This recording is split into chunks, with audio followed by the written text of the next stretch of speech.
കുക്കറിൽ വളരെ പെട്ടെന്ന് തന്നെ ഉണ്ടാക്കിയെടുക്കാൻ പറ്റുന്ന ഒരു ചിക്കൻ മന്തിൻ്റെ റെസിപ്പി കണ്ടല്ലോ. കുറഞ്ഞ ചേരുവ വെച്ചിട്ട് വളരെ ടേസ്റ്റി ആയിട്ടുള്ളൊരു ചിക്കൻ മന്തിയായിട്ടാണ് കാണിക്കുന്നത്. അത് കുക്കറിലാണ് ഉണ്ടാക്കിയെടുക്കുന്നത് കേട്ടോ. അപ്പോൾ ഒന്ന് വീഡിയോ മുഴുവനായി ഒന്ന് കാണുക.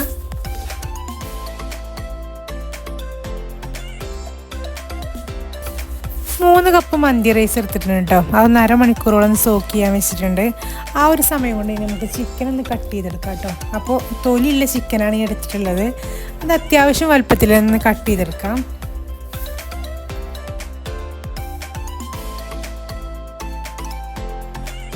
ഈ ഒരു വലുപ്പത്തിലാണ് കേട്ടോ ചിക്കൻ കട്ട് ചെയ്തെടുത്തിട്ടുള്ളത്. ഇനി ഇതാ വെള്ളം ഒന്ന് തിളപ്പിച്ചിട്ടുണ്ട്. റൈസ് ഒന്ന് കുക്ക് ചെയ്തെടുക്കാൻ വേണ്ടിയിട്ട് ഇതാ വെള്ളം തിളപ്പിച്ചിട്ടുണ്ട് കേട്ടോ. കുറച്ചധികം തന്നെ വെള്ളം തിളപ്പിച്ചിട്ടുണ്ട്. അതിലേക്ക് പട്ട, ഗ്രാമ്പു, ഏലക്ക, അതുപോലെ മല്ലി, കുരുമുളക് ഇതെല്ലാം കൂടെ ഇട്ടിട്ട് ഒന്നുകൂടെ നന്നായിട്ട് തിളപ്പിക്കുക. അങ്ങോട്ട് അരി ഒന്ന് ഇട്ട് കൊടുക്കുക. പാകത്തിനുള്ള ഉപ്പും ചേർത്ത് കൊടുക്കുക കേട്ടോ.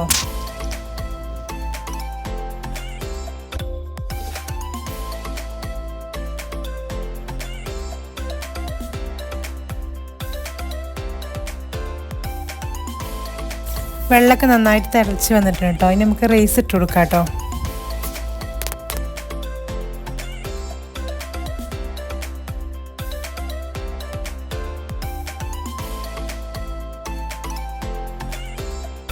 റൈസ് ഒന്ന് വെന്ത് വരുന്ന ആ ടൈമിൽ ഇതാ ഒരു മസാല ഞാൻ റെഡിയാക്കി എടുക്കാം കേട്ടോ.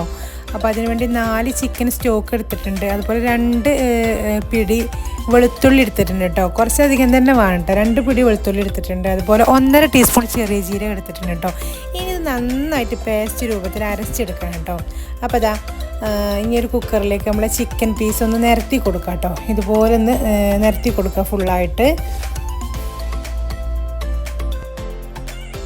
ഇനി ഇതാ ഒരു ക്യാപ്സിക്കം ചെറുതായി കട്ട് ചെയ്തിട്ട് അതൊന്ന് ചേർത്ത് കൊടുക്കണം കേട്ടോ. അപ്പോൾ ക്യാപ്സിക്കം മുളക് ചേർക്കുമ്പോൾ നല്ലൊരു ടേസ്റ്റ് കേട്ടോ. അപ്പോൾ എന്തായാലും അത് ചേർത്ത് കൊടുക്കണം. ഇനി ഇതാ അരപ്പ് റെഡിയാക്കിയത് അതൊന്ന് ചേർത്ത് കൊടുക്കുക. നല്ല പേസ്റ്റ് രൂപത്തിൽ ഞാൻ അരച്ചെടുത്തതാണ് കേട്ടോ. അപ്പോൾ അത് ചേർത്ത് കൊടുക്കുന്നുണ്ട്. ഇനി ഇതിലേക്ക് ഒരു 1/4 ടീസ്പൂണോളം ഗരം മസാല ചേർത്ത് കൊടുക്കുന്നുണ്ട്. പിന്നെ ഇതാ ഒരു ടീസ്പൂൺ കുരുമുളക് ചേർത്ത് കൊടുക്കുക കേട്ടോ. 1/4 കപ്പ് സൺഫ്ലവർ ഓയിൽ കൂടി ചേർത്ത് കൊടുക്കുക കേട്ടോ. പിന്നെ ഒരു പിഞ്ച് മഞ്ഞൾപ്പൊടി ചേർത്ത് കൊടുക്കണം കേട്ടോ. യെല്ലോ ഫുഡ് കളറൊന്നും ഞാൻ അതിലേക്ക് ചേർക്കണില്ല. അതുപോലെ റെഡും ചേർക്കണില്ല. ഒരു പിഞ്ച് മഞ്ഞൾപ്പൊടി മാത്രം കളറിന് വേണ്ടിയിട്ട് ചേർത്ത് കൊടുക്കുന്നുണ്ട്. അത് മാത്രമേ ചേർത്ത് കൊടുക്കണുള്ളൂ കേട്ടോ. അപ്പോൾ അതൊക്കെ സെറ്റ് ആയിട്ടുണ്ട്. ഇനി നമുക്ക് ഇതാ റൈസ് പകുതി വേവിൽ ഊറ്റിയെടുത്തിട്ടുണ്ട്. അതൊന്ന് അതിൻ്റെ മുകളിലേക്ക് തന്നെ ഇട്ട് കൊടുക്കാം കേട്ടോ. ഈ ഒരു ടൈമിൽ ഇതാ ഫ്ലെയിം കുറച്ച് വെച്ചിട്ട് വേണ്ട ദമ്മിട്ടെടുക്കാൻ. അപ്പോൾ ഫുള്ള് റൈസ് അതിൻ്റെ മുകളിലേക്ക് ഇട്ട് കൊടുക്കുന്നുണ്ട്.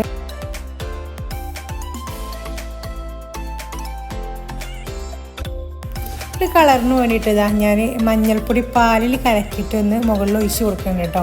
അപ്പോൾ കളറൊന്നും ഇതിലേക്ക് ചേർക്കണില്ല. ഇനി നമുക്കൊന്ന് മൂടി വെച്ചിട്ട് ഒരു വിസിൽ വരുന്നത് വരെ നമുക്കൊന്ന് കുക്ക് ചെയ്തെടുക്കാം കേട്ടോ. ഒറ്റ വിസിലിൽ തന്നെ നമ്മളിത് ഫ്ലെയിം ഓഫ് ചെയ്യണം. അതൊന്ന് സിമ്മിൽ ഇട്ടിട്ട് വേണ്ട കുക്കറിൽ വിസിലടിപ്പിക്കാൻ.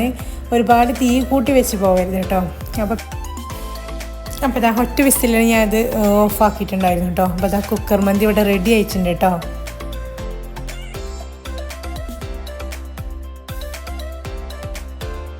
വെന്ത് കുഴഞ്ഞു പോയിട്ടില്ല. അതുപോലെ നല്ല സോഫ്റ്റ് ആയിട്ടുള്ള റൈസ് തന്നെ കിട്ടിയിട്ടുണ്ട് കേട്ടോ. ഇനി നമുക്ക് ദമ്മൊക്കെ ഒന്ന് റെഡിയാക്കി എടുക്കാം. അപ്പോൾ ഞാൻ വേറൊരു പാത്രത്തിലേക്ക് ഇത് മാറ്റുന്നുണ്ട് കേട്ടോ. അപ്പോൾ നമ്മൾ ചിക്കൻ കുക്കർ മന്തി ഇവിടെ റെഡി ആയിട്ടുണ്ട് കേട്ടോ. അപ്പോൾ നമ്മൾ കുക്കറിൽ ഇങ്ങനെ ചെയ്തെടുക്കുമ്പോൾ എന്താ റൈസൊക്കെ നല്ല സോഫ്റ്റ് ആയിട്ട് അതുപോലെ ചിക്കൻ നല്ല ജ്യൂസി ആയിട്ട് കിട്ടും കേട്ടോ. നല്ലൊരു ടേസ്റ്റ് കേട്ടോ ഇങ്ങനെ ചെയ്തെടുക്കുമ്പോൾ. അതുപോലെ ഞാൻ അതിലേക്ക് ചേർത്ത ഈ ചെറിയ ജീരകവും വെളുത്തുള്ളിയുണ്ട് ഇതിൻ്റെ മെയിൻ ഇൻഗ്രീഡിയൻറ്റ്.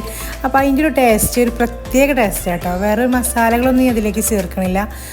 അപ്പോൾ ഇനി മന്തി ഉണ്ടാക്കുമ്പോൾ ഈ റെസിപ്പി ഒന്ന് ഉണ്ടാക്കി നോക്കണം കേട്ടോ. സൂപ്പർ ടേസ്റ്റാണ്. അതുപോലെ ഈസി ആയിട്ട് തന്നെ ഉണ്ടാക്കിയെടുക്കാനും പറ്റും കേട്ടോ. അപ്പോൾ ഈ ഒരു റെസിപ്പി ഇഷ്ടപ്പെട്ടാൽ ലൈക്ക് ചെയ്യുക, ഷെയർ ചെയ്യുക, സബ്സ്ക്രൈബ് ചെയ്യുക. അപ്പോൾ നെക്സ്റ്റ് ഒരു അടിപൊളി വീഡിയോ ആയിട്ട് വരാം. അസ്സലാമു അലൈക്കും, നമസ്കാരം.